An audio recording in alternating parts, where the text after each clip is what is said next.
Fala galera, saudações rubro-negras, isso aqui é Flamengo, muito bem-vindos aí ao canal Momento do Paparazzo.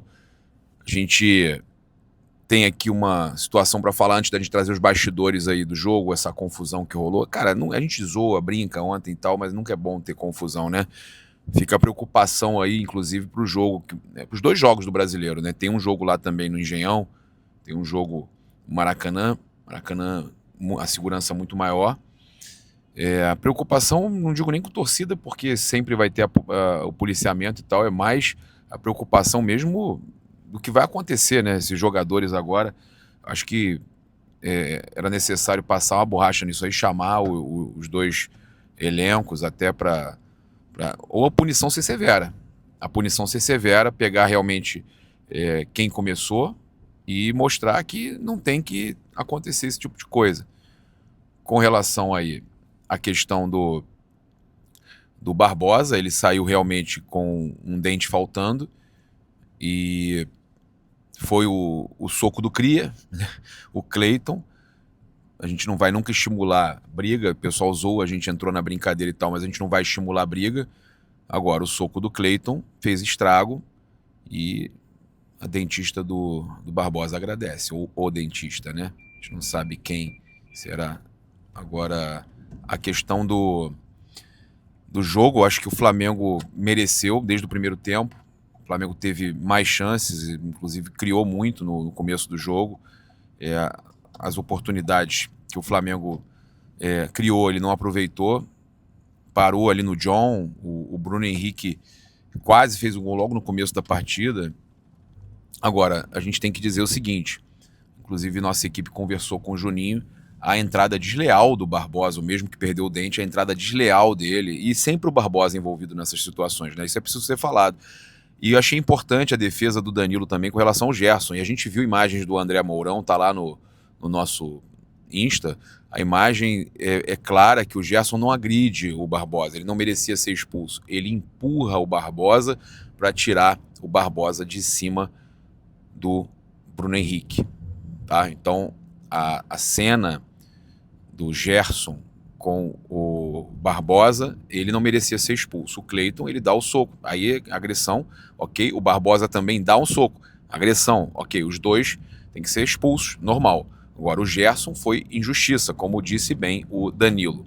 Agora, eu vou trazer uma informação aqui do que aconteceu ontem. Acho importante, antes da gente trazer os bastidores, porque a gente teve o Bagre Neto, né? Eu brinco com o nome craque, o pessoal começou a apelidar e a gente até achou interessante, achou engraçado o Bagre Neto, porque precisou o Flamengo, e eu não tenho medo também não, viu, seu Neto? Não tenho medo também não de falar. Você fala que o branco de olhos azuis não pode dar opinião sobre racismo, foi isso que o Bagre Neto falou. E eu sei que ele está falando de mim e do José Ilan, brancos de olhos claros, e que a gente criticou você no Placar Aberto, no programa da Placar TV, da revista Placar. Aí você fala da Placar Rio e no final você fala dos brancos de olhos azuis. Só que você não contava que no dia seguinte, o Flamengo, na figura do Flávio Willeman, vice-geral, que também já foi ali o vice jurídico do Flamengo e que cuida muito de muitas questões ali dentro do Flamengo. Hoje é o braço direito ali do Luiz Eduardo Baptista, o presidente BAP. O Flávio Willeman nos passou que foi o clube, o Flamengo, que procurou o Donos da Bola, o programa Donos da Bola, e pediu, vou colocar um pediu aí entre aspas, encarecidamente, que o Neto se desculpasse, se retratasse. E o mesmo passou vergonha. Teve que colocar hino do Flamengo, colocou hino do Flamengo, disse que estava colocando o hino para o presidente BAP, estava colocando o hino para o Zico, e ainda disse que acompanhava o Flamengo quando era novo. Só faltou dizer que torcia, mas não, acompanhava os jogos do Flamengo quando era mais novo.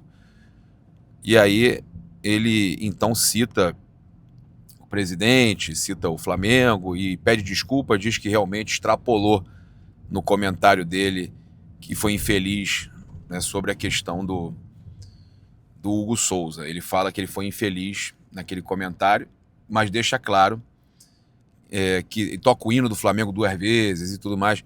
E a gente está trazendo aqui a informação que o Flamengo procurou o Donos da Bola e que foi um pedido de retratação do Flamengo atendido por eles. Não foi por livre e espontânea vontade, foi por livre e espontânea pressão, porque o processinho ia chegar. Agora, a questão da gente levantar aqui é que ele se desculpou pela questão do Hugo e falou: o Flamengo realmente teve goleiros pretos. O Flamengo teve o Felipe, aí ele cita o Felipe, e aí ele fala, teve o outro que eu não vou citar o nome, que a gente sabe que ele está falando do Bruno, mas eu vou lembrar que o Flamengo teve muitos mais goleiros, né? Muitos. Eu vou citar 2 aqui rápido aqui para não me estender muito.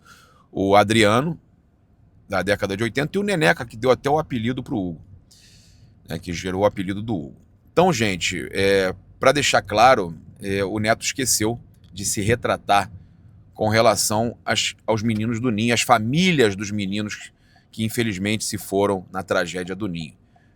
Ele usou um termo chulo, um termo ridículo, covarde, um termo absurdo ao falar do falecimento dessas crianças, desses meninos.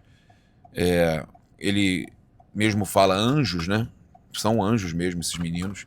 Agora, quando ele fala esses anjos que morreram dentro, então eu não vou não vou nem repetir o que ele fala, mas é um absurdo, é uma falta de respeito com familiares assistindo. O mínimo que você deveria fazer, acho que mais importante até do que a questão lá do racismo, a questão do Hugo Souza, era mais importante, se você fosse uma pessoa que estivesse preocupada com as famílias de verdade, você pedisse desculpa pelo termo que você usou, falando que aquelas crianças faleceram da forma que foi. Você sabe o que eu estou falando. Então faltou isso, Neto. Faltou isso, tá? Ainda que retratação seja por livre e espontânea pressão, faltou você falar sobre a questão dos meninos do Ninho. Agora vamos aos bastidores, que a gente tem aí bastidores interessantíssimos do jogo, imagem com som, cara, áudio aberto aí da torcida do Flamengo, do jogo de ontem. Tamo junto.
Léo Pereira muito revoltado.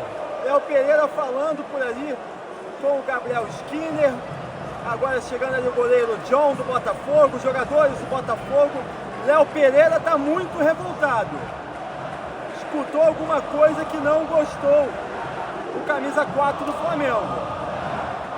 A discussão continua agora com o Gerson.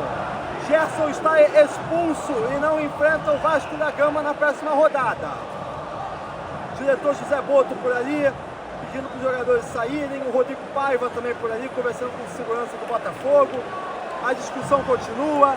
Jogadores, muitos observam. O técnico Felipe Luiz por ali. E o Alex Telles, meu Deus do céu. Como você é chato, Alex Telles. Como você é chato. Também foi expulso o lateral do Botafogo e não para de discutir. É com o Gerson. Discussão acalorada entre Gerson e Alex Telles. Agora, Felipe Luiz conversa ali com o Alex Telles. Felipe Luiz experiente, ex-lateral esquerdo, Alex Telles lateral esquerdo também, passagem pela Europa. Grande discussão no fim de Flamengo e Botafogo. Mas o que importa é que são mais 3 pontos pro Mengão. Comemora Luiz Araújo, comemora José Boto. Gonzalo Plata, jogadores do Mengão festejam. Flamengo perde Gerson para o clássico contra o Vasco. Não posso, escuta, defende aqui, você defende aqui, cara. Não posso, escuta. Felipe, boa noite. Boa noite. Gabriel Reis, Revista Placar. Queria te fazer vou falar de um jogador também, que eu acho importante a gente falar. Você falou rapidamente, está se recuperando de uma lesão e cirurgia, mas o Luiz Araújo hoje. Luiz Araújo, a gente tem tantos jogadores bem no time do Flamengo, mas é importante a gente também avaliar alguns como o Luiz Araújo. Queria que você falasse um pouquinho desse jogador como uma peça importantíssima na criação, né? Você tem um setor defensivo muito bem. Agora, você tem o Luiz Araújo muito bem na criação também. E eu queria que você falasse também sobre a questão de como você, apesar de que a gente sabe que estar no Flamengo já é uma grande motivação, como você vê essa questão? Hoje você utilizou o Matheus, aí você teve matérias aí saindo essa semana sobre o Cleiton sair do Flamengo, não querer renovar. Como você lida com isso para motivar esses jogadores, para que eles possam continuar à sua disposição? Vou primeiro responder essa aqui sobre a motivação. Eu não sou um treinador motivacional, porque, como diria o Muricy, né? Como que eu vou motivar um jogador que está no Flamengo, que joga no Maracanã, com a torcida apoiando? Não tem o que fazer, não tem o que motivar. Eu tenho que dar a direção para esses jogadores, para eles entenderem o que eu quero e a minha ideia, o que é a minha ideia de jogo. Então, e por sorte eles compram a ideia. Os jogadores que querem estar aqui, eu quero que fiquem. Mas quem não quer ficar, que não fique. Quem não quer ficar no Flamengo, eu não posso fazer nada. Se você já está no Flamengo, para mim, que é o melhor e o maior, para mim não existe maior motivação do que isso. A gente viu o que o Danilo fez para vir aqui. O que ele... sinceramente, vocês não têm ideia do esforço que o Danilo fez financeiro para vir para o Flamengo. Então isso tem que servir de exemplo para quem está aqui, né? Que não... E então, para mim, se existe algum jogador, que não é o caso, até agora ninguém me falou, que quer sair, eu não vou segurar ninguém. Eu quero os jogadores que queiram estar. E, por sorte, nesse grupo, todos querem, até agora todos querem estar, porque sabem que aqui só tem a evoluir, né? Então, esse é o primeiro. E a tua outra pergunta? Um jogador, não, você falou de Luiz Araújo, sim. O Luiz Araújo, também já falei outras vezes, né? Ele veio numa lesão bem grave no joelho e nós temos que ter um cuidado importante com ele, mas é um jogador que dá muito para a equipe, já seja jogando 90 minutos, já seja entrando 5 minutos. É um jogador que tem números, tem gol, tem assistência, e nem todos os jogos vão ser iguais para esses jogadores que jogam na frente, porque tem adversários como hoje, por exemplo, que escolheram marcar praticamente individual o Arrascaeta e Luiz Araújo durante momentos do primeiro tempo. E isso dificulta muito o jogo deles, mas o meu trabalho é tentar dar tempo para eles e fazer com que eles possam participar mais. Mas é um jogador que é diferente, obviamente, né? Que eleva muito o nível desse elenco aqui para poder brigar pelas competições.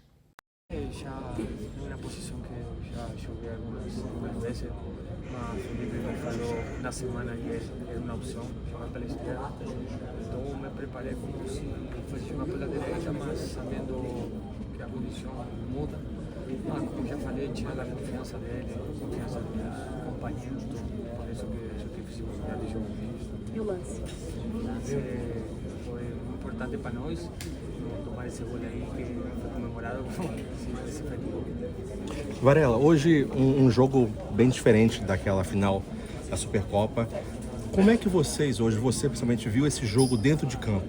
Um jogo mais disputado, um jogo complicado? Teve algum fator que atrapalhou um pouco o Flamengo até conseguir o gol? Nós hoje tínhamos que remarcar o que já tínhamos feito na final. Era isso que queríamos fazer hoje, ganhar o jogo com personalidade. Acho que fizemos um grande jogo, desde começo a fim. Isso. Foi elogiado por ninguém mais, ninguém menos que Zico. Qual a importância desse gol e desse elogio do Zico para a sua trajetória no Flamengo? Bom, falando primeiramente do elogio, acho que, cara, eu até hoje tive a oportunidade de mandar uma mensagem, não para ele, porque eu não tenho o telefone dele, mas pro filho dele, que eu já pude conversar e tentei enviar um recado agradecendo primeiramente pelo elogio e falando que, assim, acho que todo mundo que vem ao Flamengo vem com a ambição, com o desejo de títulos e conquistar tudo que pode e colocar tudo isso no currículo. Mas acho que ninguém vem com o pensamento de que pode um dia receber o elogio do Zico. Então acho que são poucos que têm essa honraria e eu, cara, fico muito feliz, cara. Realmente é inacreditável ainda para mim. Espero poder conhecê-lo um dia. Acho que vai agregar muito para minha vida, para o que eu venho vivendo no Flamengo, porque ele sabe muito o que é esse Flamengo. É o maior ídolo da história do clube, então receber esse elogio foi algo que eu até disse ali na entrevista que realmente o elogio dele talvez tenha me abençoado para hoje poder fazer o gol da vitória no Clássico. Então, muito feliz, só agradecer. E acho que o gol é um bônus para a gente ali de trás, para os zagueiros. Acho que o objetivo é sempre sair sem levar gols, mas no momento que tem uma bola parada, a gente vai lá, a gente combina algumas jogadas, como foi a de hoje, como eu disse, mérito do Alegria, que é o auxiliar do Felipe, que monta as bolas paradas, tanto defensivas quanto ofensivas. Então acho que mérito da gente ali de dentro do Arrasca, do Danilo, que conseguiram executar bem a jogada para que eu pudesse finalizar. Então, muito feliz pelo gol, mas mais ainda pela vitória e pela atuação de toda a equipe. Léo, um gol que já mostra entrosamento rápido com o Danilo, né, que resulta no gol. Como está sendo dividir o campo, os treinamentos e todo esse ambiente com o Danilo? Cara, muito bom. Eu falei, é um cara que vai agregar muito a gente ali dentro. É um cara que não só dentro de campo ele